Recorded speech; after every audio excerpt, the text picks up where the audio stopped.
Good evening, everyone. We're here for a special City Council meeting tonight. It's Monday, August 26th, 2019. We'll start this meeting with a roll call and determination of quorum. Nordstrom? Modrick? Roberts? Stroman? Armstrong? Lewis? Lehman? Drury? Evans? Drew. We have a quorum. Okay, thank you.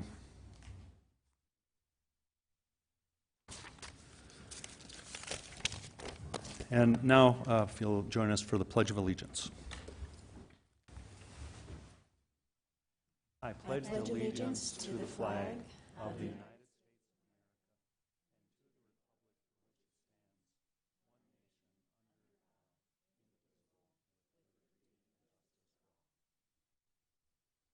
Thank you, everyone.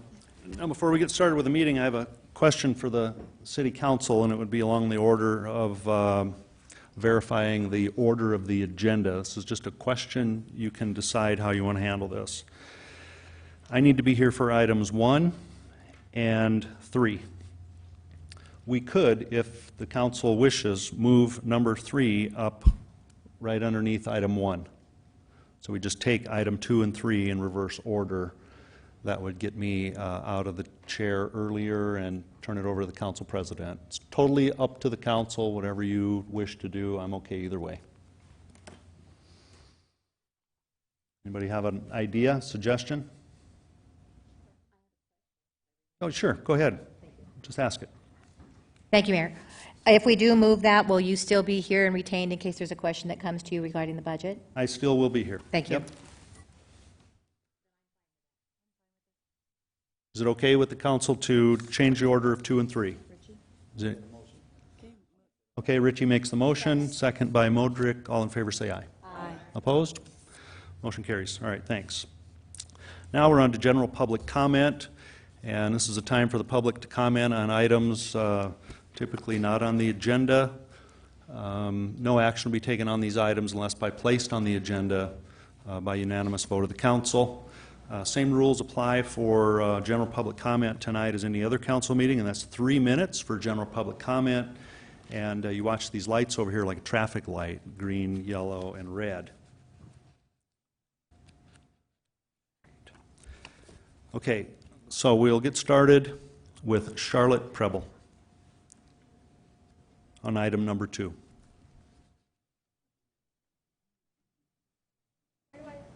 Up there at one of those little microphones, you might have to bend it down so you can reach it. Okay. Yep. Pull that down. There you go. Okay, here. I'm set. Okay. Okay, go ahead. I'm here for the Rapid City Children's Chorus, as you can see on my shirt. Yeah. And I don't want you to take away the funds is what I'm getting at, because I really like these, you know, like the Y and the choir and all that stuff, and so I just really want it to keep going because it's really fun and you get to travel in some of them. Yay. So I'm hoping that you don't take it away, because I really like it, you know. So. Okay, thank you, Charlotte. And next, Jody Nigeman.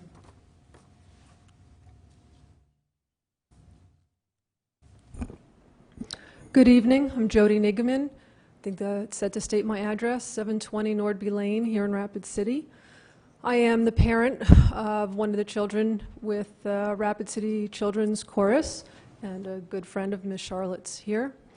I just learned about this issue last night, so I scrambled to do some homework and education today. Really, I just wanted to give a voice to the kids in the choir, and how much it means to them, and how good it is for their growth and their spirit. My daughter has grown so much in confidence and learning about commitment and discipline and hard work and teamwork. And I think it would be a shame to start taking money away from these programs that give kids these incredible values at such a young age. So I don't know how that money is all going to get proportioned if it is taken away. But I'm here to ask that you reconsider not continuing to strip down the funds for programs like that. Thank you. Thank you. Rachel Schult. Did I pronounce your name correctly? Yes, you did. Thank you. Mayor and Council, good evening. My name is Rachel Schultz, and I am here because I previously served on the Board of Directors for Allied Arts Fund. I was on the board for 4 years, from 2015 through 2018, and in that capacity, I was also a part of the city investment funding. So I had the opportunity to hear from all of the organizations that get AAF dollars, and there are a few points that I wanted to make sure you were aware of before you make a decision on the budget. And as a reminder, you guys are invited to these presentations every year, and the Allied Arts Fund truly hopes that you come to the meeting to learn about these organizations and hear the stories directly from them, because in 3 minutes I cannot do justice to the stories that we hear and the impact that these dollars have. So please come. It's every November, and I would encourage you, before you cut funding to Allied Arts, come see what your dollars do, because I think you'll think about it differently. So these are investment funds. For every dollar that Allied Arts receives from the city, we match it dollar for dollar by Allied Arts. Allied Arts goes out and fundraises from other donors and from grant sources, so it truly is more than $1. Plus, for every dollar that is given, that returns almost $5 to the city. Because when people go to an arts performance, they're not just going to that. They're going out to supper, they're shopping, they may be coming in from out of town and staying at a hotel. So those dollars really add up. So the proposed cut to Allied Arts Fund is about $24,000, which would be a loss of revenues of over $117,000. And that is more dollars than the entire budget line for Allied Arts Investment Fund. Allied Arts has nearly a 50-year history of supporting and growing arts in our community. And I work for one of the larger employers in the city. I can tell you that that culture is really important when we recruit and bring people here. Allied Arts is also making our small arts organizations stronger together. Many of the nonprofit organizations supported by Allied Arts are small organizations made of volunteers with no staff. They don't have the resources and experiences to write grant proposals and get those extra dollars. So Allied Arts works on behalf of all of them, and they also do advertising and promotion. The organizations, the 16 that are supported, have over a $1 million budget. They donate tens of thousands of dollars in tickets to low-income people, to students who wouldn't otherwise have the opportunity to do these things. And I understand overall that we're thinking the arts dollars go up because they're reapportioned to other sources. But when we're giving to the Arts Council because they have buildings, those aren't arts dollars. They're not for programming. It's really for building maintenance. So, and my understanding is also that the Arts Council only supports their programs. So the 16 organizations that receive dollars would not all have the same opportunities if Allied Arts was not managing those investment dollars. And I see I'm at time, but I just want to say, please, please don't cut the funding to Allied Arts funds, because it makes a huge difference. Thank you. Thank you. And now, is it Katerina Loggy?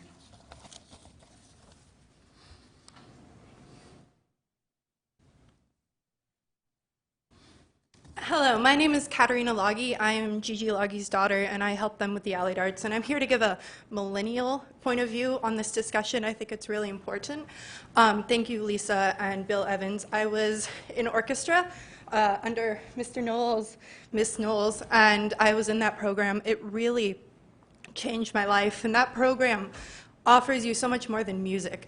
It helped me learn math, which I'm still not very good at, but you know, it gives you that opportunity. It involves you in the community.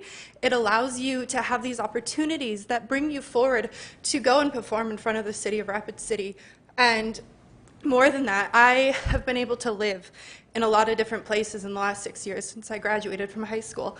And the one thing, when people ask me, where are you from? I'm like, I'm from Rapid City, South Dakota. They're like, where is that? I'm like, it's, you know, in South Dakota, we have Mount Rushmore, but more than that, we have an amazing arts program. Our band, our orchestra, our choir, everything that we have, I'm so proud of, and that's the one thing that I can really say South Dakota has.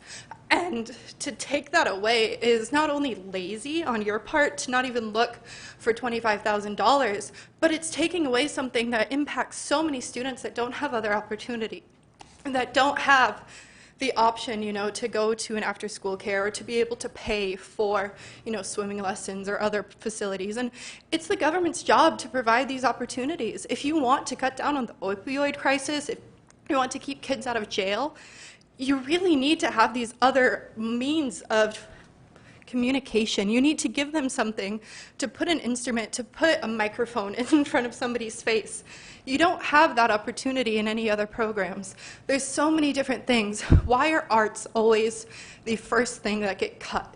And why is it so easy to say, oh, kids don't need orchestra, kids don't need band, you don't need to go to musical theater, you know, you're just dramatic, you don't need to be in drama. But those opportunities build people up. They give people an opportunity. And I think it's really important for the city council. You're not representing yourselves. You're representing the people, your constituents that voted for you. I ask you, please look at these people and ask them what actually makes Rapid City great. You know, we have buildings. That's great. They're going to be here no matter what. But what actually adds to a community? People don't go to a city for buildings.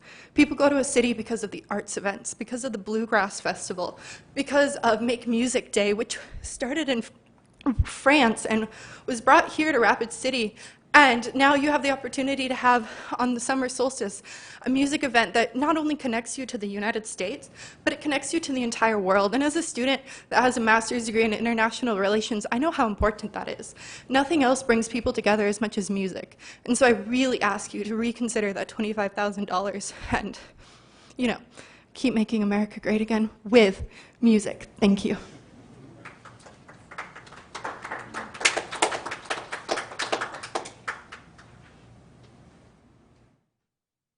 Okay, let's see if Dad can beat that. Jeff?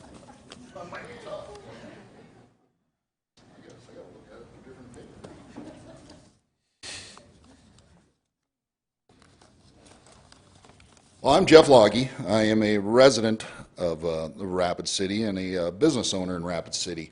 You know, and there's quite a few aspects to the arts. And I'm going to be speaking primarily between the Allied Arts and the Arts Council. First, I believe there's a lot of misinformation out there. Some lies, personal attacks against my wife and her ability to do her job. And the truth is out there if you're willing to set aside, and we can show you the truth on that. And I think that's maybe what was the driving factor of this. From the Arts Council soliciting the City Council the way they have to essentially take over control of all arts funding, which is a bad idea. I'm going to read some numbers out here. Negative 61,000, negative 61,000, negative 96,000, and negative 14,000. And essentially this is what the doll has cost Rapid City 4 years. I don't have the 18 returns. I couldn't find the 990 in 18, but you know, I look back at the 25,000 you're trying to take out of the Arts Council and put it towards the doll. It's basically a government bailout, is the way I see it. It's not going to be used for arts programs. It's used to cover some massive losses over what I have is a 4 out of 5 years. I don't have 18. That's an issue to me as a citizen of Rapid City and being fiscally responsible with the money that Rapid City has. I realize this is 1% of the budget, and you have a lot of people here that are very interested in 1% of the budget. And that's concerning. The Allied Arts, they take 3 to 4%, and they're allowed up to 10. They don't do that to manage the funds. So if the fund's $100,000, they get $3,500-ish to manage it. And you tell me anybody else that would do it for that price. They go out and raise all the rest of their money, as it was said before. They double it and then some. They have to take their overhead, their administrative cost for somebody to go out and raise funds. They have to go out to pay that person to administrate that.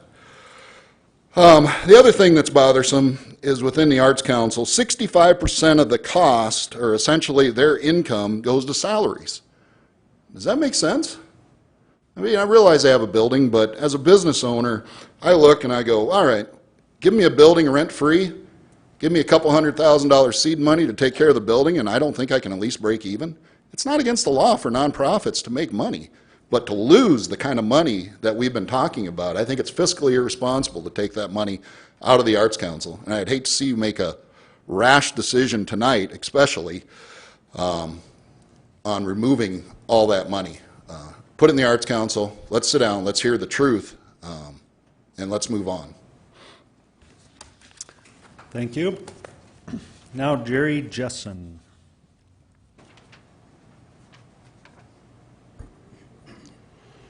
Jerry Jessen, and I'm the president of Dakota Artists Guild, and we're one of the organizations in Allied Arts.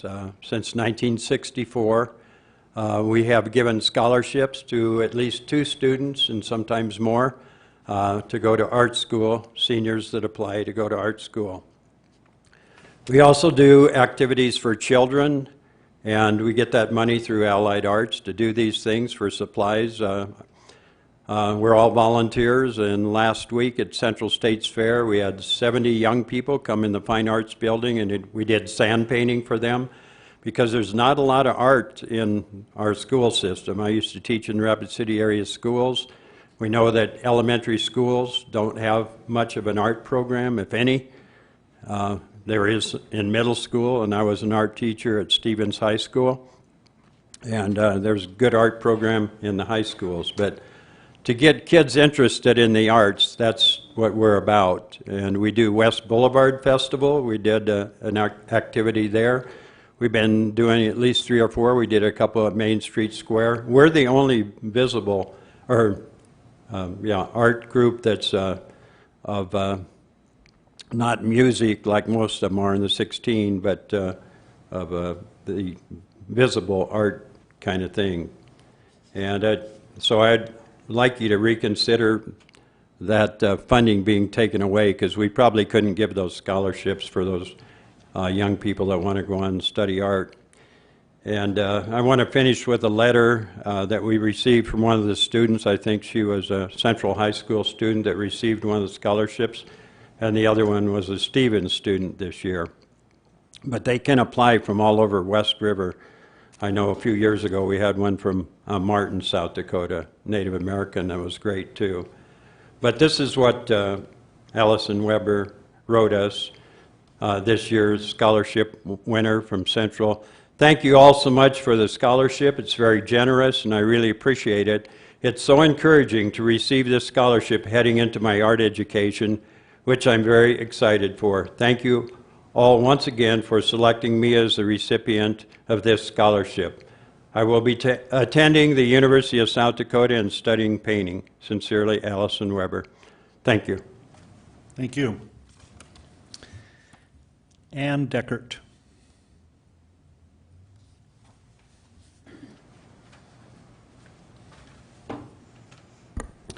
Good evening, Mayor Allender and members of the City Council Board. My name is Ann Deckert, and I'm here on behalf of the Allied Arts proposed cuts.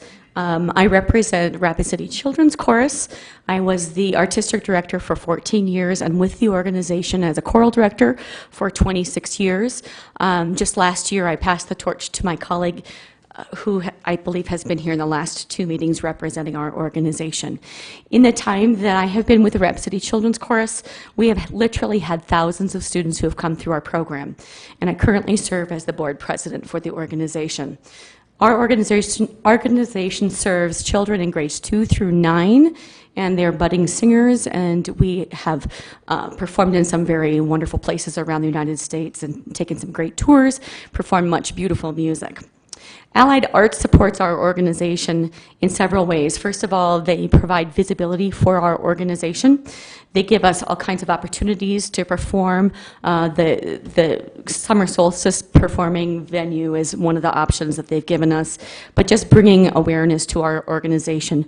But the largest way they support us is financially, and what we receive through Allied Arts really helps us to balance our budget, pay for our rent at the Performing Arts Center, etc. And so it's really a vital part of our organization. As I think about balancing a budget, that's really a difficult thing. And as adults, we all have to do that. In my home, in the Deckard household, if the dollars are tight and we think, how can we cut back? We start looking at the things that cost a lot of money. Our cable bill, we still pay for cable. We still have a landline. Do we really need that? We pay someone to come in and clean our house. Do we need that, or could I clean my own house? Some of those things. When we're looking at it, we're looking at luxury versus necessity. And so when we're looking at it, I don't turn to my husband and say, you know, you use far too many Q-tips and Kleenex. We really need to cut back on the basic necessities. So we're going to cut our funding there. When I look at this proposed cut, to me it feels as if we're looking at a very basic necessity, the arts in our community, and we're taking an enormous amount of time discussing something that's really not a large dollar figure. Might there be more dollars that could be appropriated elsewhere in the budget? Maybe there's a place where we could cut something else and save the money for the Q-tips and the Kleenex. So I'm thinking that perhaps if we are looking creatively, we can find the 25, 27, I've heard different figures. Maybe we can find those dollars elsewhere and save something that is essential in our community, the arts. So I ask you to reconsider, cut the cable bill, cut something else, cut the cell phone bill, but don't cut the Q-tips and the Kleenex. Thank you very much. Katie Bray.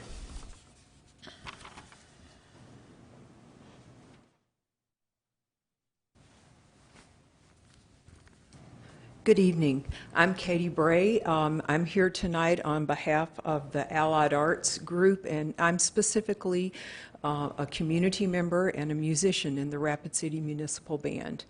I first want to take this opportunity to thank you, Mayor Allender, and the City Council for the work that you do on a daily basis for Rapid City. Growing and nurturing a city where people want to live, work, and raise their families is no easy task. My husband and I have long appreciated that we were able to raise our children in a community with so many opportunities and such diversity. In fact, people do choose the communities in which they live for a number of reasons.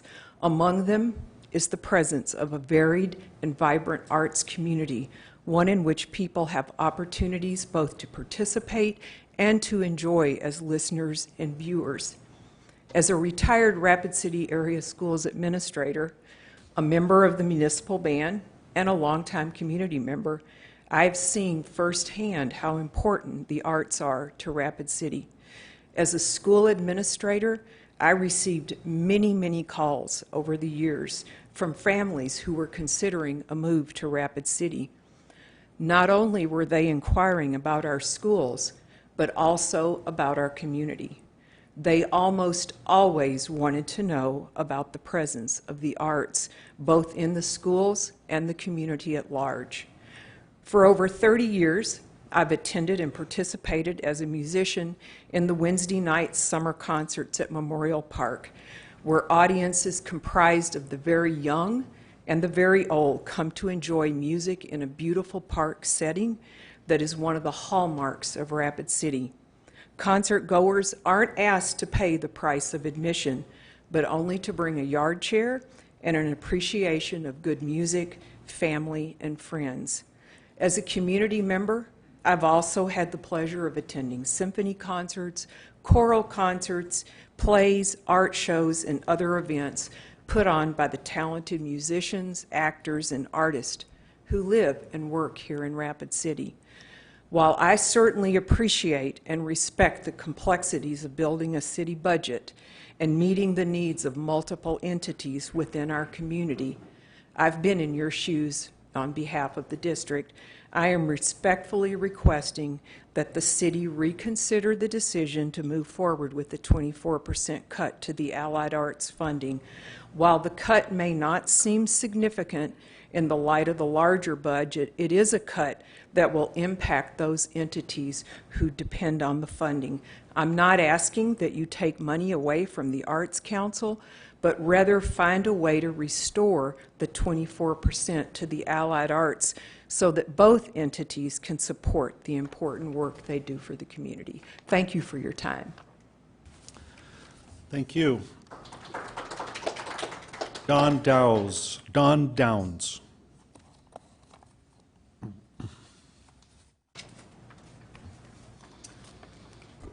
Good afternoon. My name is Don Downs. I'm one of the directors of the Rapid City Municipal Band, and I'm here tonight to speak on behalf of the municipal band and also to lend support to the other organizations that depend on funding from the Arts Contingency Fund.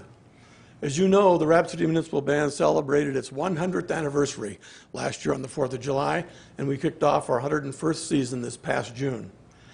A summer band concert in the park is an iconic American tradition that takes place and replicated throughout the country, from the Capitol steps in Washington, D.C., across the Midwest, from states like Illinois, Indiana, Michigan, Minnesota, Iowa, Nebraska, and as you know, cities in our own state like Sioux Falls, Brookings, Watertown, Aberdeen, Pierre, and of course, Rapid City.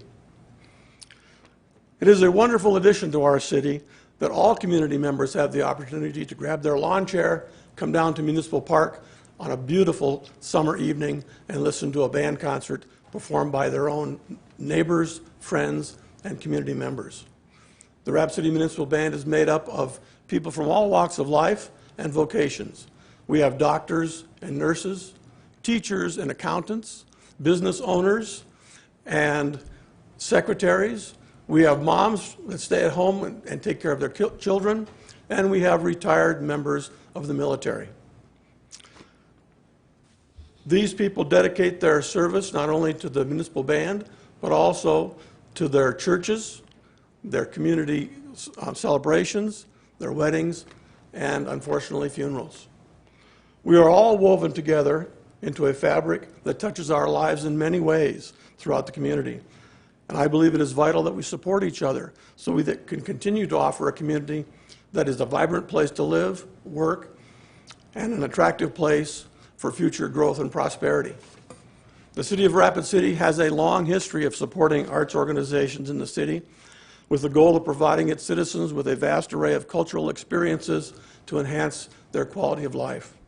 We have a wonderful life here in Rapid City with clean air, clean water, beautiful parks, wonderful recreational facilities, and a fertile performing and visual arts community. It is our hope that the council will restore the funding to the Arts Contingency Fund, and this will provide the seed money necessary for many of these organizations to operate their programs. With your help and support, we will most certainly reap a bountiful harvest of cultural activities that will serve all of Rapid City. I would like to thank you all for what you do each and every day to make Rapid City a wonderful place to live, and thank you for allowing me to speak to you this evening. Thank you. Thank you.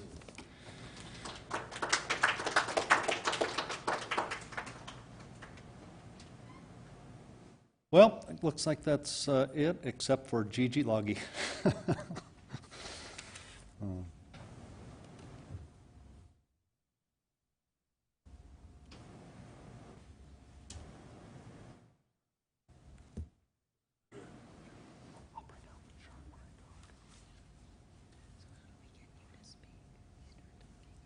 Mike? Thank you, Mayor Allender and our distinguished council. We appreciate you taking the time to listen to the Allied Arts organizations. There's a lot of passion in this room, as you can tell, And we had put together a presentation for you. I submitted it 24 hours before. Was told that I only had 3 minutes. And so Kyle is going to help me as we try to condense the 10-minute into 3 minutes. Thank you. Ready? The Allied Arts has a proud tradition of partnering with the City of Rapid City to manage the City Investments Arts Contingency Fund since 1994. Per our Memorandum of Understanding with the City of Rapid City, we are to provide the following services. Use the grant money to fund both established arts agencies and emerging artists in Rapid City. Accept and review applications from both member arts agencies and other artists and art agencies within the city. Encourage public involvement in the arts and cultural community through promotion of arts and art-oriented events. And finally, ensure that all city funds are used within city limits. The rest of our presentation, everyone else has kind of covered. I wanted to introduce myself. I'm Kyle Lambert.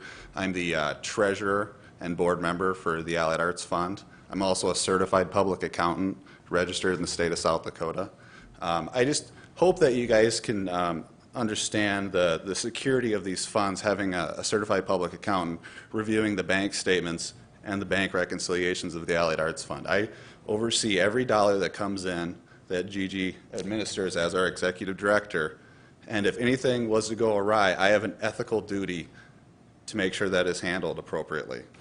So I'm also on the investment committee that decides where these dollars go. It's really tough seeing the cut and what we're going to have to do, but I understand what you guys are going through right now, having to make that cut. So as the investment committee, all the organizations come in, they provide to us their budget and their performance of work and other information they would like to discuss with us. We then have to make tough decisions, just like you were doing right now, on how much to fund for all those organizations. I understand what you're going through, I understand it, and it's going to be tough if these cuts continue to happen. So I just ask if you can please reconsider these cuts. Thank you. Do you have anything to add? Thank you for your time. We appreciate it. And if you get a chance, I know that Kelsey has printed off our presentation. So if you could take just a few minutes to look through it, and if you have any questions, please let me know. My door is always open. You all have my cell phone number. I am available to answer questions. Thank you very much. Okay, thank you. Now we're going to move on to item number 1. Done with public comment. So item number 1 is to authorize the mayor and finance officer to sign resolution number 2019-063, a resolution of intent to enter into a lease of land with Cortez LLC, Hotel Alex Johnson. Motion approved by Drury and second by Modrick. All in favor of that motion say aye. Aye. Opposed? Motion carries. Okay, skipping down now to item number 3, to approve resolution 2019-076 of intent to take statutorily authorized increase in property tax revenue as part of the annual appropriation ordinance for the 2020 fiscal year. We'll open it up for comment or motions. Motion to approve by Modrick, second by Armstrong. We'll go to Becky Drury. Thank you, Mayor. I know when we had our meeting last on the hearing, this is a $425,000 increase to our patrons in Rapid City, so it's a tax increase that never goes away. In 2018, the increase was $161,405. 2019, the increase was $272,943. And now we're almost 3 times what we were in 2020 because it just keeps adding up and compound, just like compound interest. We have a resolution before us on Wednesday for Legal and Finance about affordable housing. I think this is one of the ways that our council could make affordable housing easier, is with a lighter tax burden on everyone. Because we know if we raise taxes, it doesn't just affect homeowners, It affects everybody that lives here because your rent also goes up. Because those owners of the rental properties are going to cover their costs. And I also feel like there's room in the budget. I went through the budget. I came up not working real hard, but I don't have all the information that goes behind every item I cut. But I came up with $421,500 by just going through and cutting 1,000 here, 10,000 there, 3,000 there, and I cut everyone in the general budget some. So I think it's possible, and I think we should be doing that. It would reduce the barriers to our affordable housing. It's one of the, they're looking for strategies. When we pass this would be a strategy.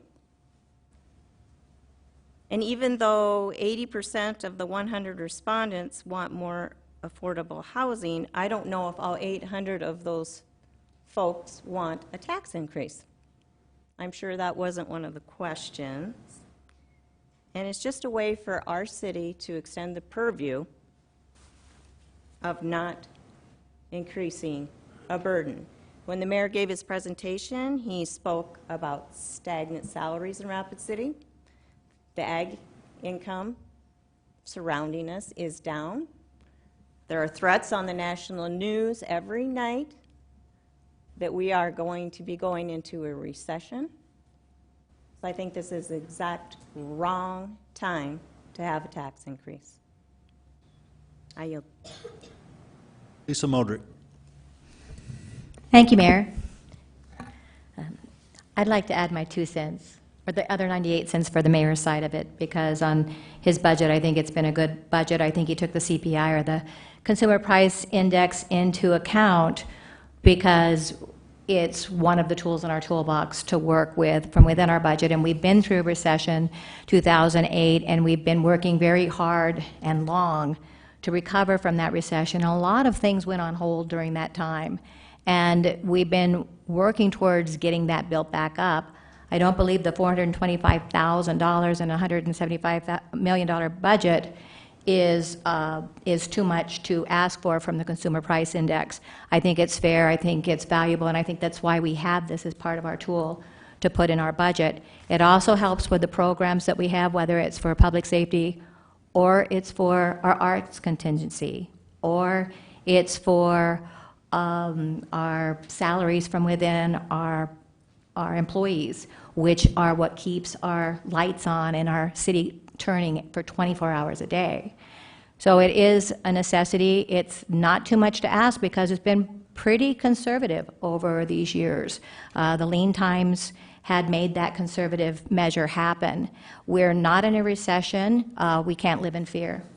We need to live with what we have today, and today we have a decent budget with a decent amount coming for us, and maybe even a little bit more that needs to be moved around in there to make great things happen for our community.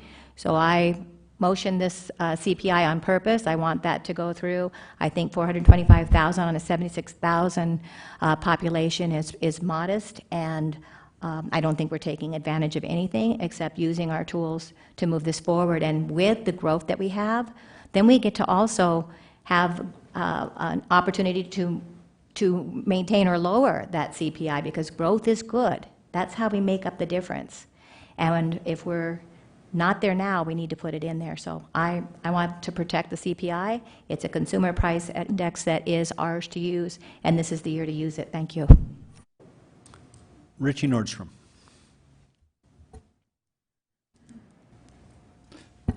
Thank you, Mayor. Just to add a couple more comments onto the increase for the property tax revenue part of it. In Ward 2, just a little bit of calculations that I've been able to do for our ward, it amounts to 2 senior coffees down at McDonald's. And that's about all it would cost per month. 2 senior coffees per month is about what our property tax would be going up for Ward 2. So just a little bit of calculations that I've done over the last couple of years, so that's about where we're at right now. So I can support the motion that's on the floor. Thank you. Okay, thank you. Back to Becky Drury. Thank you, Mayor. So in the general fund revenue, and I'm looking at this document, if anybody wants to look at it. So it shows in 2019 for property tax, it's 17 million, and in 2020, it's 18 million. So that's $1 million raised in taxes? Maybe I need to go to Pauline Sumption. Can you repeat the question, please? I'm on this form that says general fund revenue. Okay, and I'm looking at what makes up that number, so tell me the numbers again. It says property tax. First line is sales tax, second line is property tax. Okay. And it goes from 17 million to 18 million. Between 19 and 20? Yes. That is well, there's, in 2019, it's 17,719,000 was the number, and then we get that plus the growth automatically, which is 18.4 million, and then the CPI would be that $425,000 number. So we already get the growth. Right, so that is to expand our services to those areas where it has grown. But the growth more is 600,000, and the CPI is 400,000, just general. Correct. So the growth would be still an additional $600,000 to our budget. Correct, but that is to provide services to those areas that have either been annexed or that have grown, that we normally would have to do for residents and or businesses in the city limits. Right. I mean, it all goes towards growth. CIP goes towards growth. CPI actually goes towards cost of business, just the normal inflation of cost of business. If we were to provide the same services today that we do in a year from now, that CPI money is supposed to allow for that inflationary increase, so we don't have to cut services. Okay, I understand what it's for, but it could be, I'm just saying, it looks like growth covers a lot of it also. Growth does cover some of our increased expenses, but again, that's because we typically have to expand our services to those growth areas. Right. So what I'm asking is for this council to be conservative and maybe hold the line instead of always jumping up. I mean, we've not taken less since I've been on the council, which has only been my third year, but I'm just looking for people to look at these increases from 161,000 to 425. I mean, that's a lot. That's a big increase. And if one person was to come up and ask their budget to be increased that much, I don't know if that would happen. So, thank you very much for letting me express my opinion. Okay, back to Richie Nordstrom. Thank you, Mayor. A couple of follow-ups for Alderwoman Drury's comments. I'm also looking at other parts of this budget, and I was wondering if you had an opportunity to take a look at the other portions of the budget that go up because of the cost of inflation. I'm thinking garbage trucks. Our equipment that we have to purchase for the street department is continuously going up. I know the cars that we use for the police department is not getting any cheaper either. And the equipment that they have to place in those vehicles is also going up. The other factor that I'm also looking at is, I know we've had this conversation with the CIP budget on what we have to do with fire trucks. Again, they're not getting any cheaper to build, and even less time. They're taking longer time to assemble those pieces of equipment. So that's just some factors to consider in the inflationary cost of doing business here within the city of Rapid City. There's a lot of other things to take a look at, but those are some of the areas that I'm primarily interested in. So that's another reason why we need to be very careful about how we apply any future cost adjustments or property tax adjustments. So it's just an area that we have to be very cautious of. And if that is not being considered, then we have to look at what services we're going to be discontinuing as well. So just some cautionary notes. Thank you. I yield. Okay, we're going to go listen to the city finance officer for a minute. Pauline Sumption. Thank you, Mr. Mayor. Alderman Drury said something that piqued my interest, because it's true. Since she's been here, we have taken the CPI. There's been 4 years that we haven't taken the CPI since I've been here. It quite honestly was always just an automatic thing that was done every year because it's supposed to cover the cost of inflation. And then some stuff happened where it became a little more political. And over the course of the years, the first time that we did not take it that I'm aware of was in 2008 for the 2010 budget. There was a couple times in 2011, 12, and 13 also that we did not take it. So collectively, since 2010, we have not taken nearly $10 million in property taxes that we could have taken up to this point. So I keep track of it collectively, and that is not compounding it with what it could have grown with CPI and growth percentages. It's straight dollars that they were at that time added each year as far as what the city has not taken.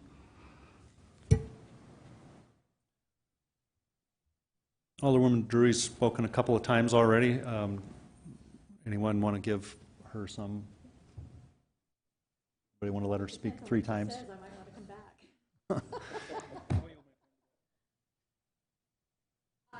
Any objection to Becky speaking a 3rd time? Any objection to her speaking a 3rd time? Okay, Becky Drury. You're so sweet. Thank you, Council. Well, it almost proves my point when Pauline says we haven't taken it. We never took it all those years, but here we are. We're sitting fine. It didn't kill us. And one of the constituents out there tonight also said, you know, what do you do when you want to hold back on your budget? You know, you don't go out to eat, you don't have cable TV, you don't, you know, use your cell phone, or you use a different plan. You know, you can cut back and still make it. And I guess, in my opinion, I would rather cut back than add any more taxes to the citizens of Rapid City. And, you know, I'm out of things to say now, Mayor, so I won't ask a speak for a thing. But I'm not going to vote for it. Thank you. Well, thank you. And now I'm going to turn over the chairmanship of the meeting to the council president, Laura Armstrong, so I can make a comment on this. This is a difficult time because it'll get you, if you're a politician, it'll get you labeled as someone who voted for a tax increase. But I have to tell you, a few years ago, 4 or 5 years ago possibly, there was an ace reporter at the Rapid City Journal who was following up after the council had chosen to take the CPI increase, and he came in with his gotcha look on his face, and he was going to plaster names all over. These, you know, these people, this is me editorializing, these people raised your taxes. And when he learned it was the CPI increase, he said, "You're kidding. That's all we're talking about, the CPI increase?" And I said, "Yes." And he said, "Why do you guys vote on it separately?" And he'd never heard of, and I don't believe I'm not aware of another city in South Dakota that has excised that function out of the typical process in order to have a separate vote. And we did that so that we could point fingers at each other, and this was years ago, point fingers at each other and say, well, I didn't vote for a tax increase, so see, I'm holding the line. I get a conservative bullet point there.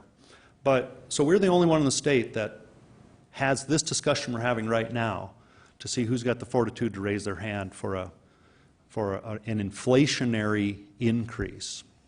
So, something for consideration. Alderwoman Drury spoke about the folks with stagnant wages and that sort of thing, and that's true in certain sectors, but those folks will also, starting in July of 2020, will not be paying tax on their internet service, like for Midco or VAST or whoever provides your internet service at your house, you won't be paying taxes on that starting in July, and you'll never pay them again after that. So in 2020, that'll mean a loss of sales tax revenue to the city of $700,000. And in 2021 and every year after that, it will be a minimum of $1.4 million in lost sales tax revenue every year after. And so this is why this is so important to Rapid City, because as I've pointed out in, I think, every single budget presentation I've done, our general fund revenue is made up 44% of sales tax. We are overly reliant on gross sales and tourism to provide our revenue. So over-reliant that a small economic glitch just in the travel industry means huge adjustments for us here. And the only real way we have to diversify our revenue to any degree whatsoever is to not purposely reject this inflationary increase for property tax. And as Alderman Nordstrom pointed out, this is typically about, I don't know, $2 or $3 a month for the average home, and nothing compared to what happens when your valuation of your home goes up. It doesn't even compare to that.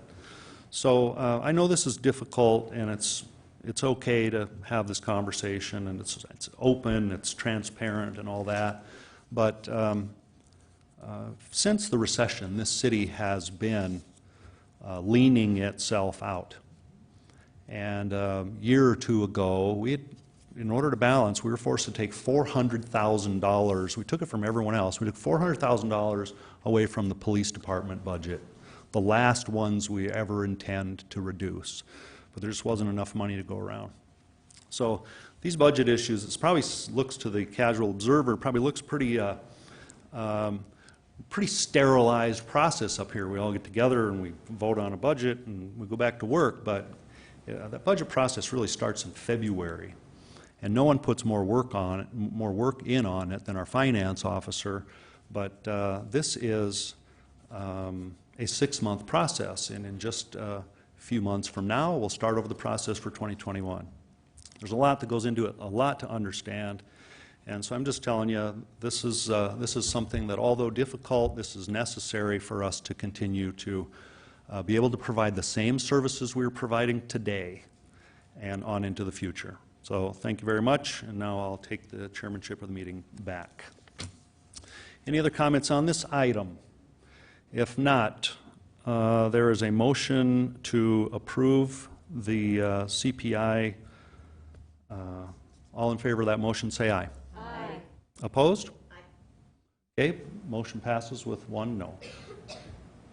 All right, thank you. And now that concludes the regular business of this meeting, and now I'll leave, and Council President will chair the meeting from this point, and it will be about budget.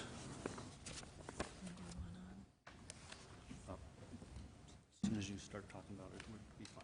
Okay.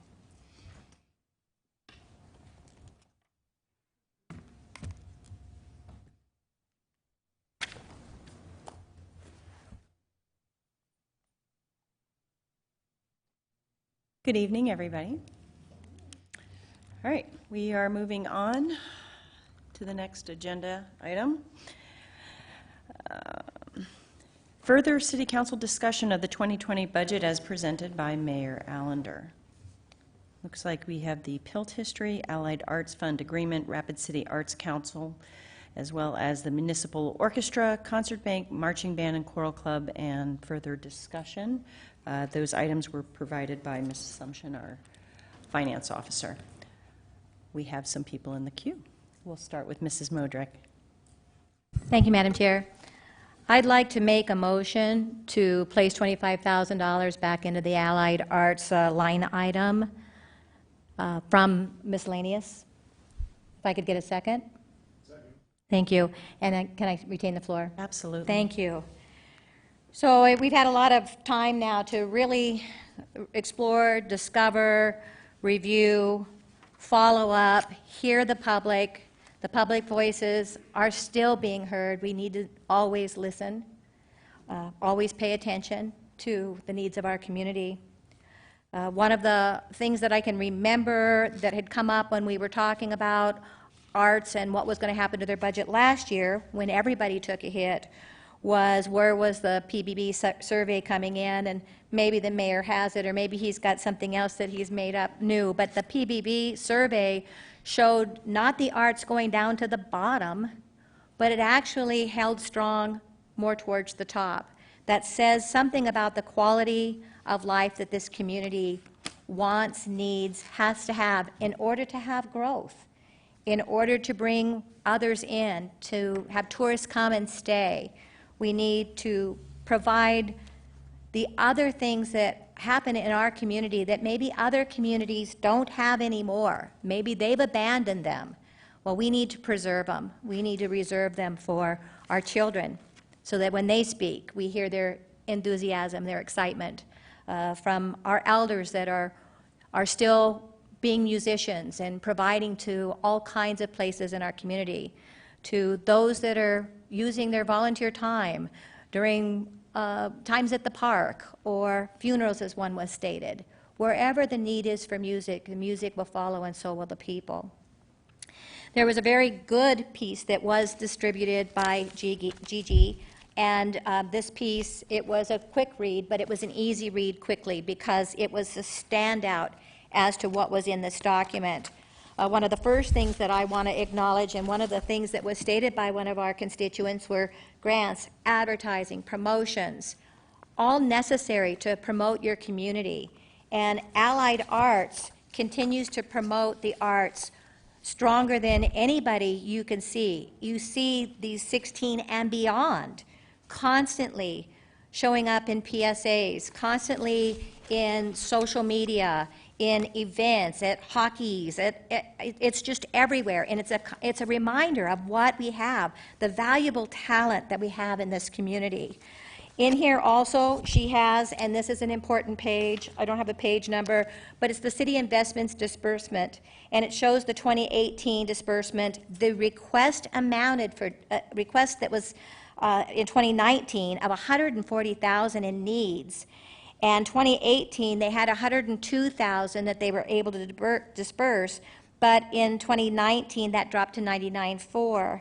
And they were able to manage that budget. And yes, I have attended several years, and it's an amazing process to watch. And I appreciate the board members and their time that they've spent, and the calculations by CPAs, and those that are qualified, and their commitment to their community is, this is another process of it.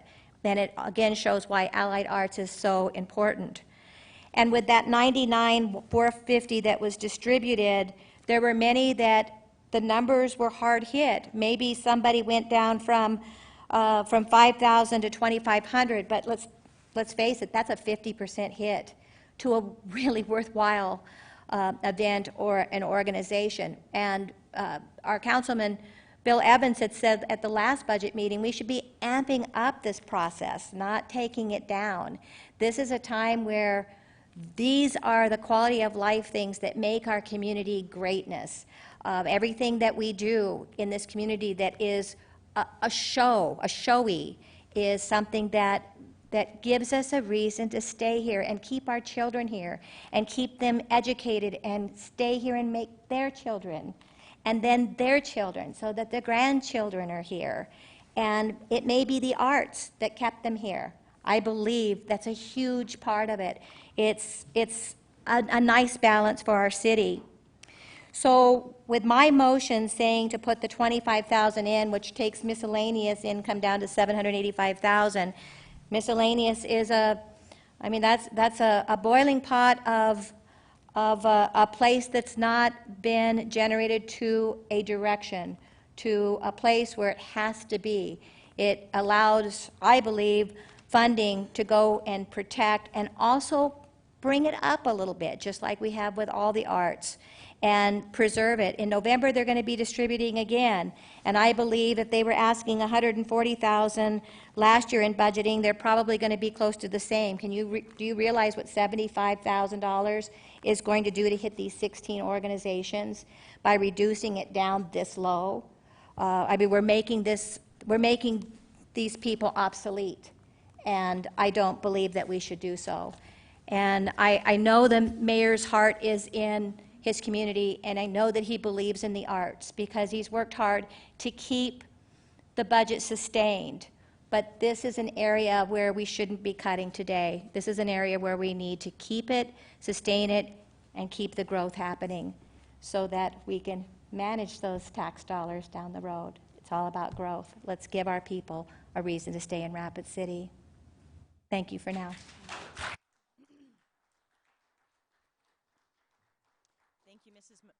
Thank you, Mrs. Modrick. We're going to go to Becky Drury right now.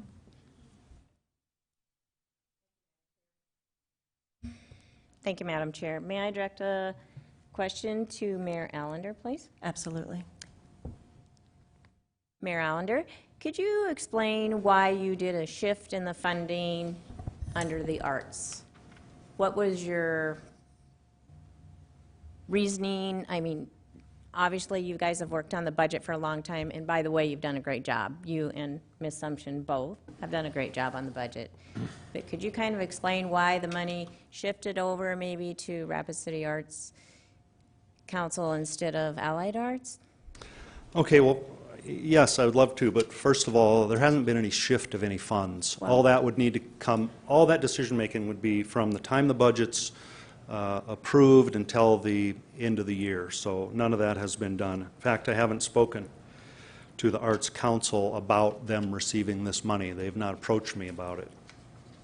But this is a complicated issue, and what I'm going to answer is why we're talking about $24,000 issue and a $175 million budget.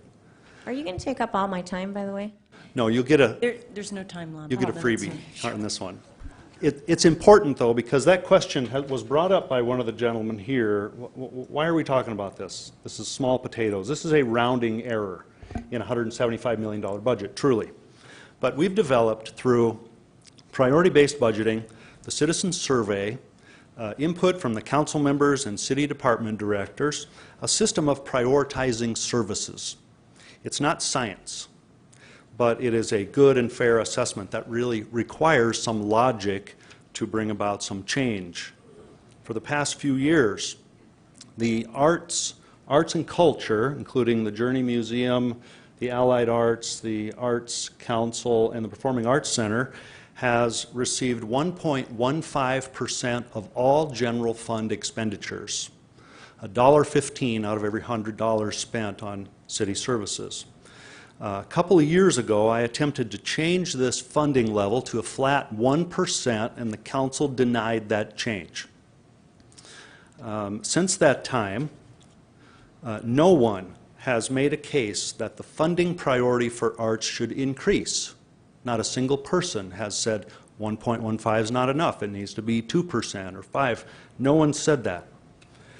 So perhaps, I'm thinking, perhaps then it's not an issue of priorities. Maybe it's not priorities in everyone's mind. Maybe it's one of fairness. So I heard a comment that the Allied Arts, or the Arts Council is getting an increase when the Allied Arts is getting a decrease, so it's not fair. Well, this is how I see it. The Arts Council is the city's official partner by city ordinance, and that ordinance has existed for some time. In the presentation that Mrs. Loggy gave you, she cites part of that ordinance, which is the 2.80.020, the purpose. The Common Council of the city designates the Rapid City Fine Arts Council as the organization to assist the city in promoting and encouraging public programs to further the development and awareness and of interest in the arts, and to act in advisory capacity to the city in connection with the artistic and cultural development of the Rapid City community. That part's included. What part I don't think is included, and I only had a few minutes to thumb through it, is 2.80.050 under funding. The Common Council of the city designates the Rapid City Fine Arts Council to receive and distribute funds donated to the Rapid City Fine Arts Council on behalf of the Rapid City community. So I didn't make up this ordinance, but you know, there's a reasonable question as to why we're not complying with that ordinance. So it's because they're the official arts partner. That's why they have an increase. It's because of the need to focus our resources for greater effect.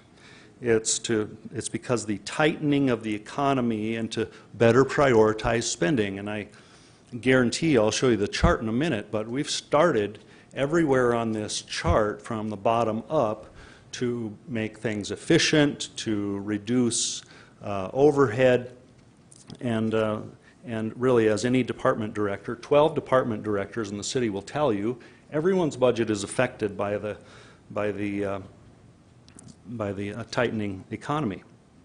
So, Journey Museum got a little bit of an increase in the 2020 budget, still not up to where they would like to be, but they got an increase. So why is that? Well, because to date, the city of Rapid City has invested, I want to spitball it and say $20 million, $10 million into the building, and then another $1 million every 3 years for 20 years. If only there was an accountant on staff who could. So anyway, that's a lot of money. It's ongoing money, and that program is expanding and changing and morphing into what the board believes it should be. Because the Journey Museum is housed in a building owned by the taxpayers. And we've had a number of the city council saying, why can't we get more to the Journey to help with some of the maintenance and all that type of discussions. So yeah, maintenance is a real thing.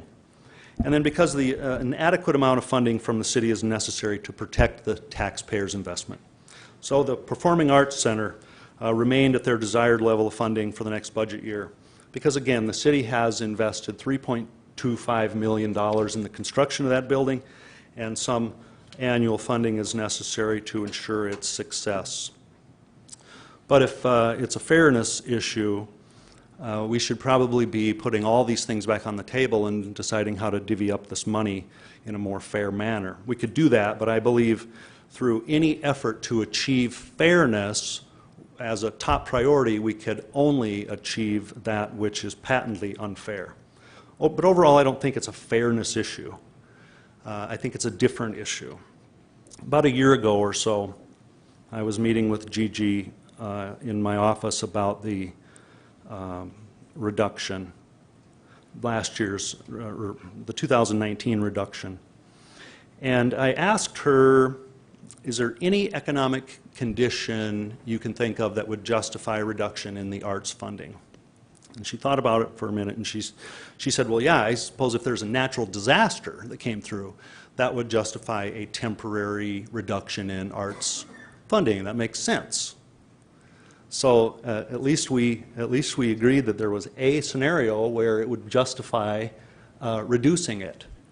But this is very difficult. It's a very difficult thing. Listening to the crowd tonight, you would think that without the allied arts, that all of Rapid City's arts would go down the toilet, and that no more would children be able to find a way to express themselves or have that type of outlet due to the allied arts, in total discount of all of the other arts and culture organizations that are here.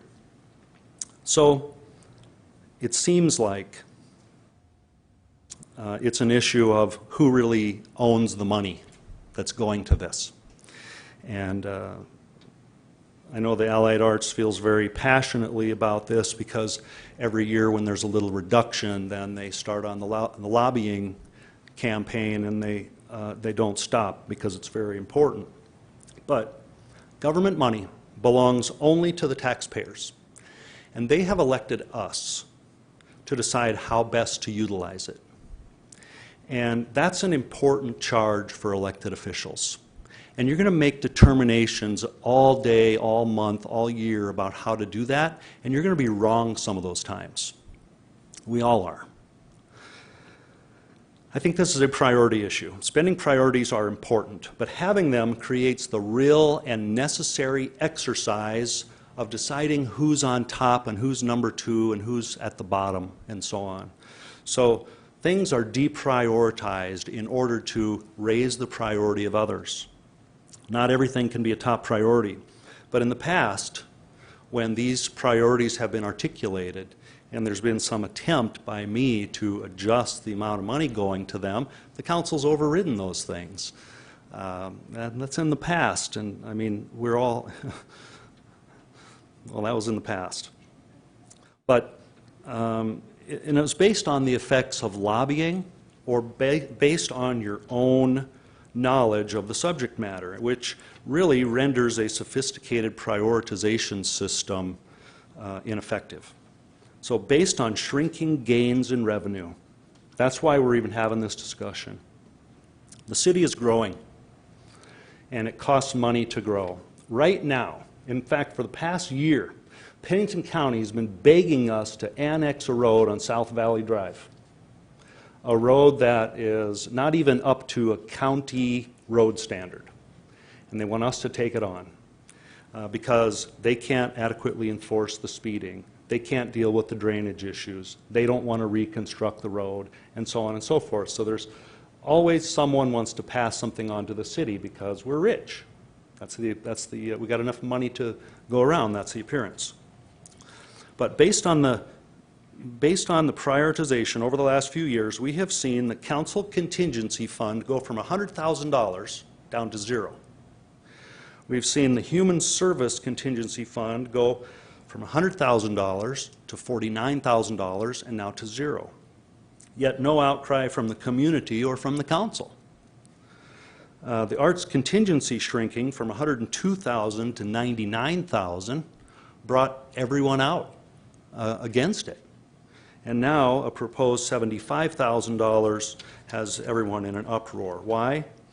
I think first and foremost because of lobbying, because this is so important, and they see that the way to get this reversed is to A, lobby you, and B, make me look like some type of a wrongdoer.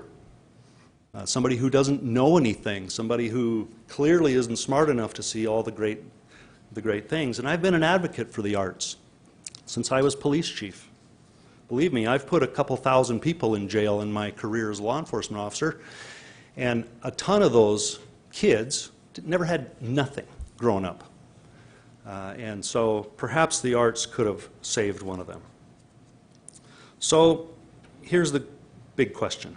So on a $175 million budget, why are we disagreeing or fighting over $24,000?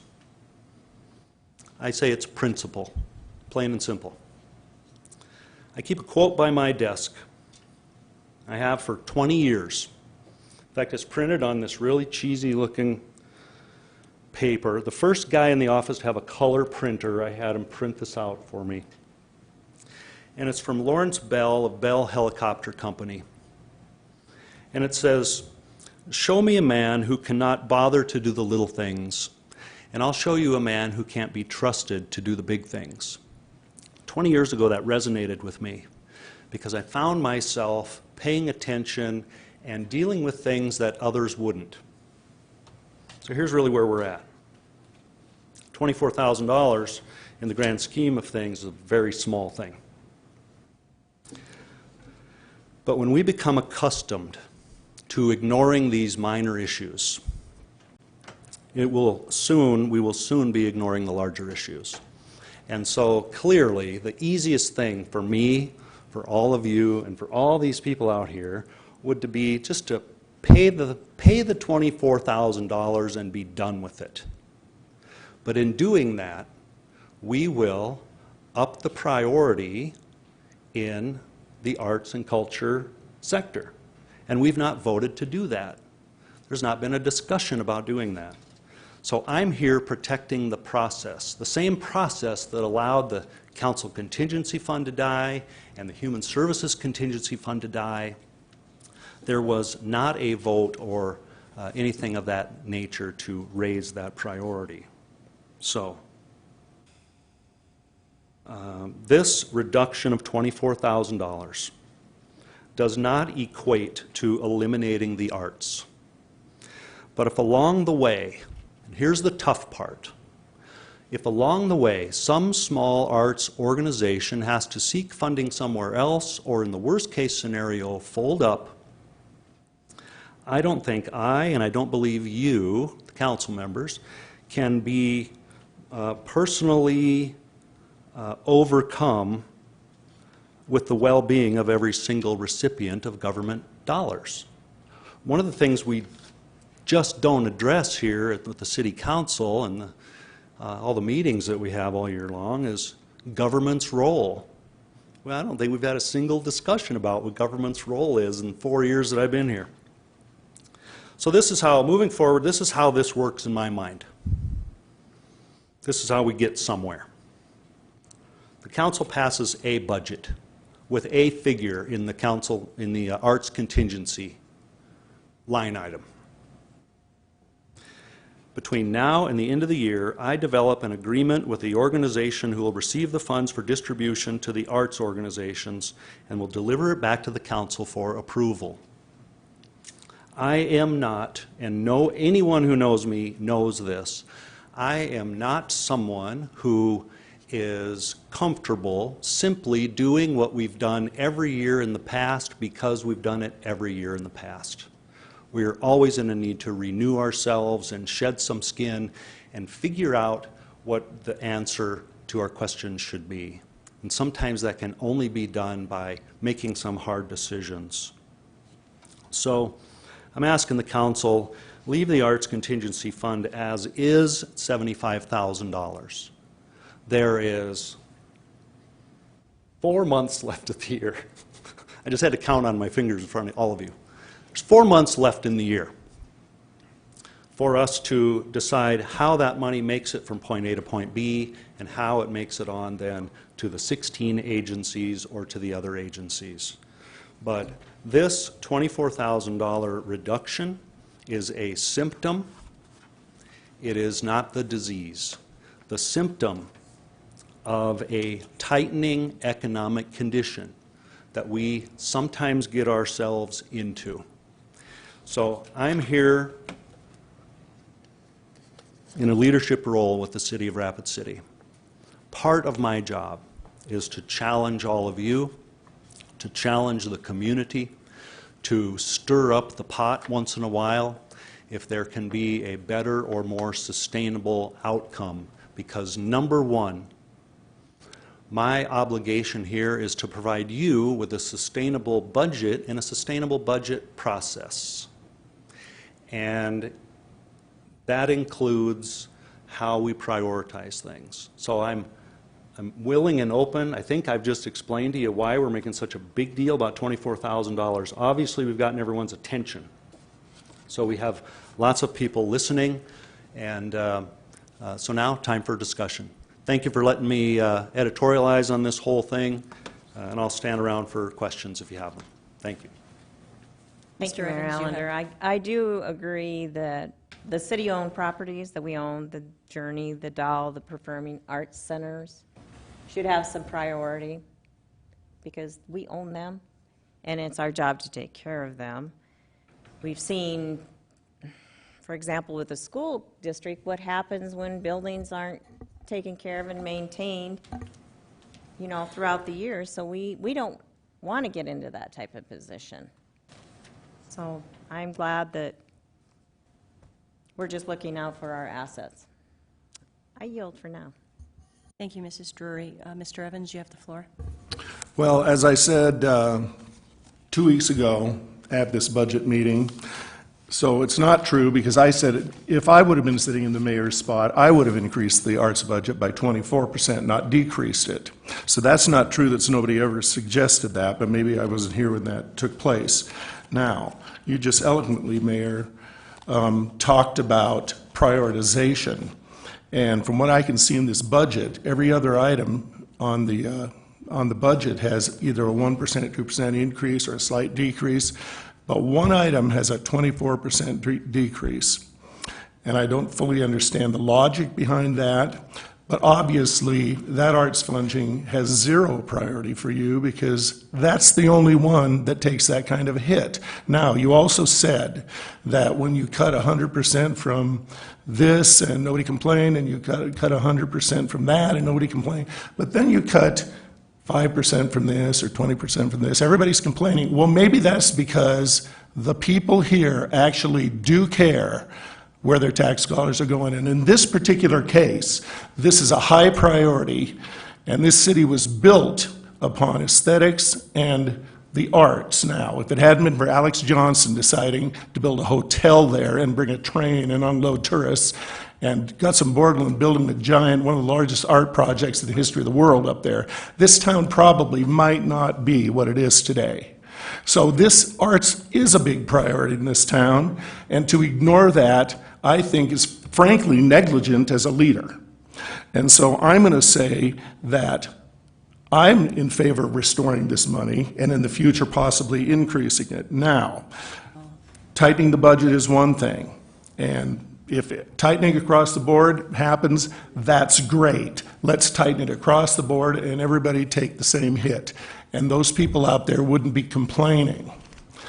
But I guarantee you, it's just like if the superintendent decided to cut advanced calculus because, only a couple people take it. Well, that's not really showing very good insight, and that's not showing very good vision, and that's not a very wise thing for a leader to do. And so just like AP Calc, it may not be the most popular class, but it's one of the most necessary classes we have if we're going to lead the society into the future. So we're talking about this $30,000, and I'm rounding it up, being a minuscule part, and it's not really 1% of the budget. This 30%, or this $30,000, is actually 0.00017% of the budget. It's less than 0.02%. And for all this fighting and all this angst and all this heartbreak and all this stirring up of emotions over something so minuscule, it's really not the effective way to be spending time for this council and for all of us. Now, I've fielded probably 20 to 25 hours of calls because people know I'm passionate about this thing. If we scrutinized every $30,000 on this budget, it would take me 8,760 hours to go over this budget. That is 13.5 years if I work 24 hours a day over this 30 grand. Now, I don't think people sitting out there think that's a very efficient way for anybody to be running anything. So I'm going to be with Lisa. I think we should restore this out of other funds and then get on with it. Thank you.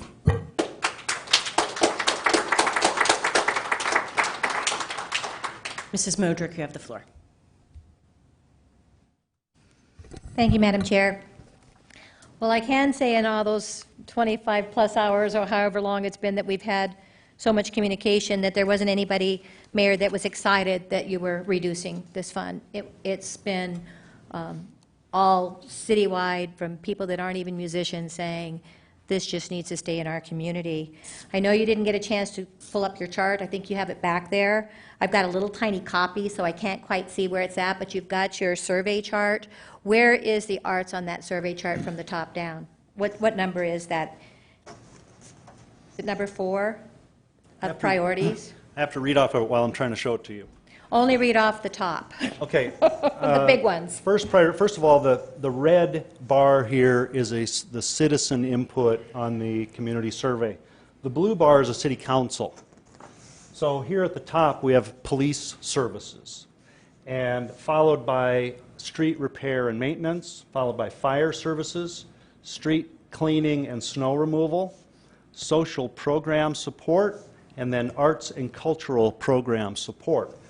Interesting, we rank these according to the citizen priority, not the city council priority. City council puts this down a little bit lower on the chart, but the citizens put it right here, above social programs and between that and... Thank you, Mayor, because that makes my point, and I don't want to interrupt you because you know I respect the heck out of you, but I also want to say that what that priority report did for those council members that took it as well as the citizens, And although unscientifically surveyed, it's a survey that you've been using for your budgeting process because it is another tool. And none of us knew where those priorities were going to come into when you first did that survey a year or two ago. But what we did find out is the quality of life raised higher than many anticipated. And that is the value of where we're talking today. That quality of life is a standard of living that's second to none. We have to preserve and protect that just like we have to preserve and protect the safety of our community and our city. And that's where this is at today. It's not a selected few that's speaking to preserve the arts and the culture and the music. It is a community that's speaking out. And we don't have the community in this room, but we certainly have them calling us, emailing us, and talking to us on the streets. I also, because this is so valuable to our council, and it's extremely unfortunate that we do not have 10 heads at this table tonight, because the budgets are one of the biggest jobs that this mayor and council have to do and have to process through. So it's just extreme that so little representation is here. But it needs to be stated again what organizations we're talking about. And those organizations are Bells of the Hills, Black Hills Chamber Music Society, Black Hills Community Theater, Black Hills Dance Theater, Black Hills Powwow, Black Hills Showcase Chorus, Black Hills Symphony Orchestra, Chamber Music Festival of the Black Hills, Dakota Artists Guild, Dakota Choral Union, Minnelusa Historical Association, Rapid City Children's Chorus, Rapid City Concert Association, Rapid City Municipal Band, Rapid City Ranger Band, and Rushmore Music Festival. This is a list that I think communities out there wish they had, and we do. That's why we need to keep it, protect it, restore it, and place the value back on it that it has.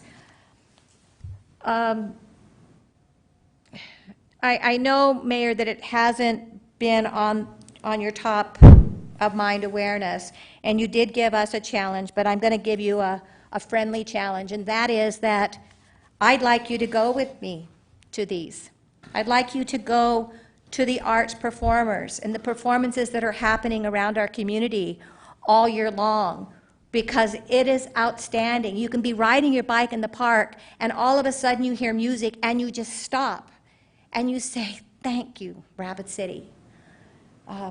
Come ride your bike with me, because I know you're going to feel it. You're going to feel that peace that's in your heart. You have such a glorious heart for this city. You believe in the heart of our community. It's why you're doing such good work. It's why so much of the heart of the city is going towards One Heart. This is part of One Heart, too. And let's let our heart beat for the arts, and let's keep these programs going. Let's not lose another dime. Next year, let's gain some more. Thank you.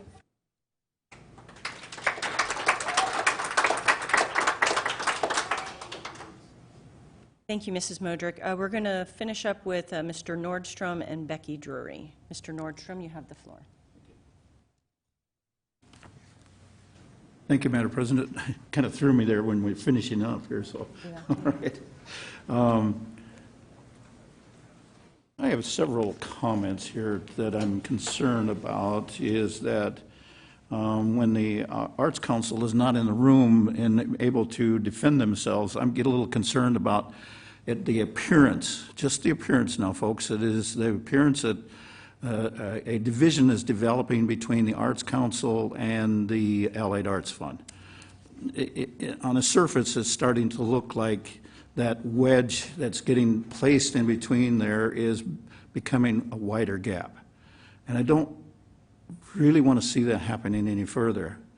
That's a major concern for me when I start hearing comments about the Allied Arts, or excuse me, the Arts Council does this or doesn't do that and does these type of things. That's a major flag for me. And then the effort and everything that's put into this is that there's a lot of people who put a lot of hours into this. And I've done a little bit of homework on it, maybe not as to the extent as some of the other folks have done the homework that needs to be done on this. but I've gone into the Dropbox that Allied Arts has provided. And I've tried to glean out some of the information that's been provided through the Allied Arts, which I much appreciate. I've also promised that I would look at this ordinance that's in front of us, to take a look at it. I don't think that's something we can work on this evening or at a council session that needs to be more discussion on this ordinance that the Allied Arts has provided, plus the additional amendments that the mayor has put onto the ordinances, because I feel that that conversation needs to be a little bit further in depth, because I'm really concerned about, again, going back to this wedge issue that's starting to develop between the Allied Arts and the Arts Council. I'm very concerned about that, because I don't think it's taking us in a good direction. For me, again, the ordinance will also help us take the politics out of this. Again, I don't mind getting lobbying. I get the phone calls. I have the luncheons and spend a lot of time on visiting with the different groups. The ability to hear from what the constituents are and trying to tell me what their concerns are. Again, that's not what I'm trying to eliminate. What I'm trying to get to is understanding the ordinance. Maybe there's some agreements or disagreements that we can work through and negotiate those disagreements out. But ultimately, we got to get the politics taken out of it, because I'm a believer in a priority-based budgeting process. The mayor has put together a priority-based budget for this year that looks somewhat agreeable to me. Now, there's a lot of points that he's brought up that I don't agree with totally, such as when we discussed what was happening with the Journey Museum a couple years ago. The mayor brought up some difficult talking points about the Journey Museum. He's done that again this year with the Allied Arts. I've not seen the same concerns for the Allied Arts that I started seeing for the Journey Museum, meaning that the mayor and I had a public conversation about what was happening with the Journey Museum, and we were able to convince the mayor about those different talking points that were in his letter of concern. I'm not seeing those same issues or concerns from the Allied Arts. Otherwise, I'd be addressing and start helping more of those concerns for the Allied Arts. The other comment that the mayor has made is I call it the 20-year philosophy of having, where we've done it this way for 20 years, so let's keep right on going. I'm not in favor of that. I want to see some changes. If we got to stir things up a little bit to make a justification on why things are being done the way they are, I'm very okay with that. I need to have that conversation to take place so we have a better understanding why we are doing the things we are doing. And if it's been going on for 20 years and we need to continue the process, at least we've had that conversation. And I'm not comfortable with the position that is taking place right now. Again, I'm going back to that wedge that's starting to develop. I'm very uncomfortable with that. What I'm also uncomfortable with is the area of this motion that's in front of us right now is to be sent back to the mayor to find the other $24,000. Again, it's another area that I'm uncomfortable with as far as taking from Peter to pay Paul. If we have a good idea on where that needs to come from, a lot of people have done a lot of homework on this already. I've put my time and effort into it as well to figure out where we can find that $24,000. In fact, I've brought up several questions with the Public Works Department, and they have not been shy about giving me some feedback about what they have in mind for this next year. There's no cuts over there in the Public Works section. We've also asked about some different miscellaneous items that are on the mayor's presentation. Again, there's nothing in there that I can see that would make up the $24,000. Folks, we're not ignoring the arts. The mayor and I disagreed, in fact, it was probably last year when we disagreed about how much should be into the arts and culture funding line item on there. And we were able to work out this deal with basically 1.15%. He was wanting to take it down to 1%, but again, with the council, with other colleagues supporting this, we came up with the 1.15. So we're not ignoring the arts. Now, I want to see some more discussion in a positive way and how to obtain what our goal needs to be done. And again, I take it back to that I'm a full and strong supporter of priority-based budgeting because it takes us in new directions that we have not been able to explore. I've given several points in previous discussions at the budget hearings on areas that we could start exploring, not here from the dais, but at least get the conversation started where we can start exploring some additional revenue so we aren't totally reliant upon sales tax. And any little glitch that takes place on the sales tax does have a major effect on this community and what we can do as a city council. Because I remember the one time when we came across that recession that was here just a few years ago, our Parks Department had to take a very serious cut to what their budget was in midstream. We've been trying, at least I've been trying to, make sure that the Parks Department budget is being brought up to where it needs to be. And we're not quite there yet, but I'm taking my time because I know it's one of the things that will accomplish it. And finally, one of the other things that the mayor suggested on this is that I can strongly support is that when you start looking at the percentages, that goal should not change. If we keep it at the 1.15%, that means to me that the dollar change will go up. So the increase will be there for dollars. And I'll leave it at that. Thank you. I'll yield. Thank you, Mr. Nordstrom. We're going to finish up with Mrs. Drury. You have the floor. Thank you. It just feels like I've had this floor all night tonight. I want to first of all, I want to thank you all for coming. You know, really, you do make Rapid City a better place to live. I didn't make it down this year, but I love going to the park on Wednesday nights and listening to the music. It's quality. You know, you do a fantastic job. I thank all of you for coming and speaking for all ages, you know, from the children's choir up. You are appreciated. And you're not just appreciated by the city, but you're appreciated by your fellow workers, your neighbors, your friends. And I just think that we're not cutting the arts. Everybody kept saying we're cutting. It's still the same percentage towards arts. And I know you don't feel like it's going towards you,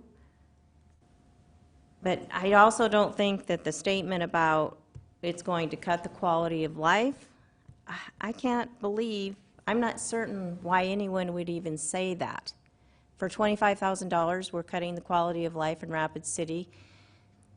You know, if Darla was here, she's a fundraiser, she would say, surely you can raise $25,000. She would just challenge you to do that. I mean, $25,000 at 50 cents for every person in Rapid City, I'm sorry, but it just seems like when I look at the budget or the Allied Arts donations in 2018, there's very little fundraising in there.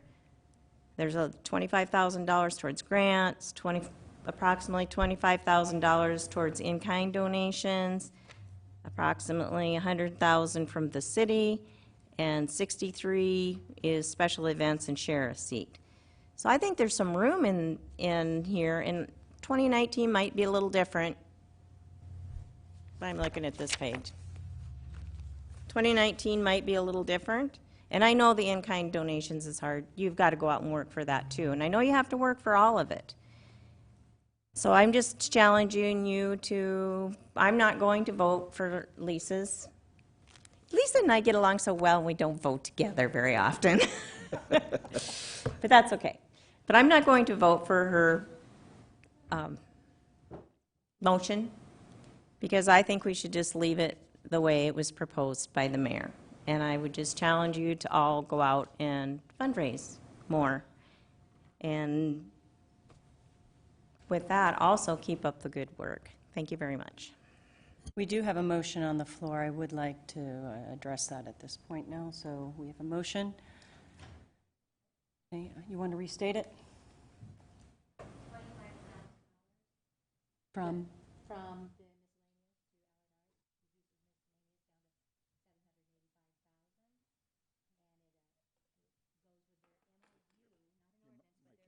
Sorry about that. Goes with the MOU of distribution that we have. They'll be doing that in November for the 2019, and I believe we can move this also into 2020. So it's the $25,000 from miscellaneous, reducing miscellaneous to $785,000 and bringing $25,000 into the arts contingency. Okay. Ms. Sumption, our finance officer, please weigh in on this. I'm not going to weigh in, but I need to clarify something. We actually have to increase miscellaneous because the miscellaneous you're referring to is the revenue. And so you can't take it away and add money to the budget, because then it's a $50,000 difference. So for $25,000, and because we'd have to make that change then, and I know we mentioned a little bit at the last hearing that that was an area that we can work within. Had you taken a look at that to see where we would work within that in order to bring that into play? I guess I would not recommend increasing that budget line item on the revenue side. I think I was conservative anyway, and I just, that one is just volatile. You don't know how much you're going to get year to year. But if that is, your intention is to increase the revenue in that line item, then it needs to go up 25,000 to 835,000, not down to 785. And that may still be the .0000 of the total amount, so we should be able to absorb that, can't we? That percentage is based on, I believe, the whole budget, the whole 175 million, not the 60 whatever million that the general fund is. So where are you recommending it then? When we last left off, you said there were some places in there where it could happen. You had mentioned that we had some property rentals, we had some auction things that were coming up, and those were all contingent things coming for 2020. That was just a couple of things you mentioned. Correct, and I guess, like I said, my recommendation would not be to increase at all. However, if you choose to do so, it would probably be in the recovery line item. Works for me. Thank you. Okay. One quick question from Mr. Evans. You have the floor. I keep hearing the term priority-based budgeting, and where is that list of priorities? Is it the list that the mayor held up? What is the priority list? Is it only the priority that the person making up the budget considers to be important, or is it based upon data? I mean, that's what I'm trying to, because I don't know. I mean, that's a serious question. I'm not very bright. I'm new to this.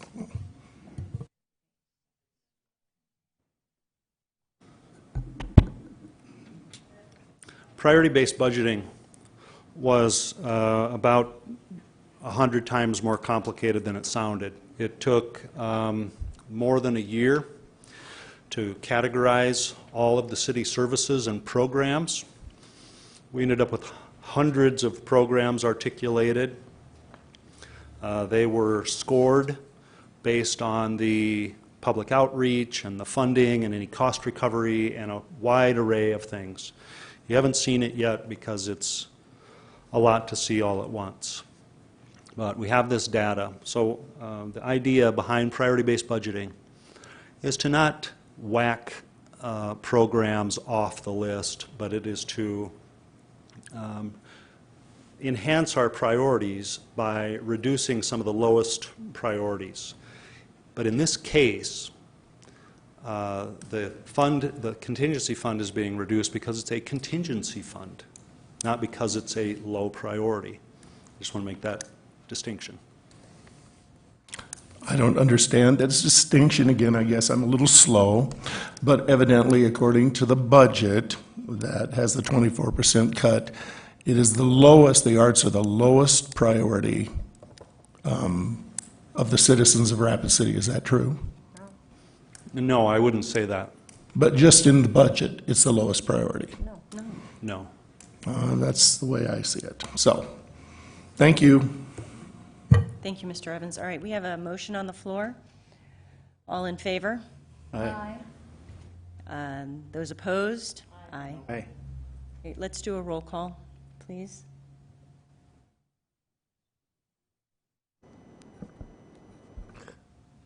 Lehman. Drury. Evans.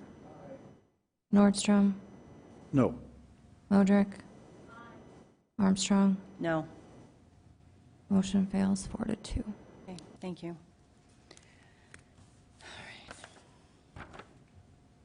All right, the next item is number 4, future meeting dates. This discussion will continue, I'm sure, at the next city council meeting.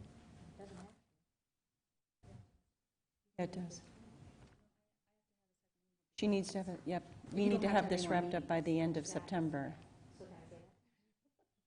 Madam Chair, just to be clear, we don't have to have any other hearings because this can move right to second reading. That's what I was saying. This discussion will most certainly continue on our next city council meeting. Exactly, thank you. Which will be Tuesday due to the Labor Day holiday, so September 3rd. I'm sure this discussion will continue.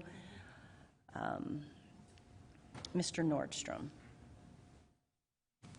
Thank you, Madam President. Just a reminder that this item, the second reading, will have its hearing set for this Wednesday Yes, at Legal and Finance. at 12:30. So if people want to get a preview of this discussion, it'll be this Wednesday at 12:30. Yeah. Okay. All right, I'd welcome a motion to adjourn. Motion to adjourn. Okay, we have a motion to adjourn by Mrs. Drury, second by Mr. Lehman. All in favor? Aye. Okay, thank you all. Have a good evening.